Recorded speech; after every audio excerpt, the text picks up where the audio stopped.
Members of a baseball travel team don't want to leave home. They want Newberry City Commissioners to reconsider evicting them from their headquarters. A new development may force them to move. TV 20's Zitlali Solache explains why if you build it, they will go.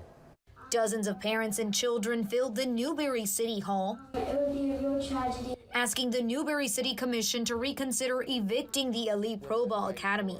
In 2012, Cedric Bowers began coaching the baseball travel team in Newberry. The organization has more than 200 players from all ages. Years later, Bowers was notified by the city attorney that the building was behind on property taxes. There's a lot of things that's going back with that, my former partner, that comes into this situation. Bowers says the organization paid out $15,000 this year, having a clean slate. But then they received unfortunate news. Mr. Bowers got a letter from the city of Newberry saying that they wanted him to terminate their 20-year agreement, and they wanted him to leave the facility. Despite paying their dues, Lukert, a parent who assisted Bowers through litigation, says the city wants to break their contract. The city manager assured me that nobody was getting evicted over back taxes and to give him 2 weeks to get it worked out. He says the city did not follow through with their word, and many parents say a new development near the facility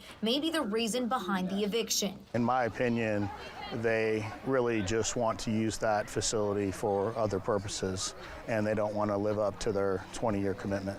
Bowers says over the weekend, the city attorney sent a letter offering $50,000 to have Elite Pro Ball Academy leave the facility. But Bowers says he's ready to fight for his team. I'm at a point that I'm willing to fight for the kids. I'm willing to fight for my ground. I'm willing to fight for everything that I worked hard for to get all these kids to believe in me. Bowers hopes the city reconsiders their decision, and at this meeting, no action was taken. Zitlali Solache, TV 20 News.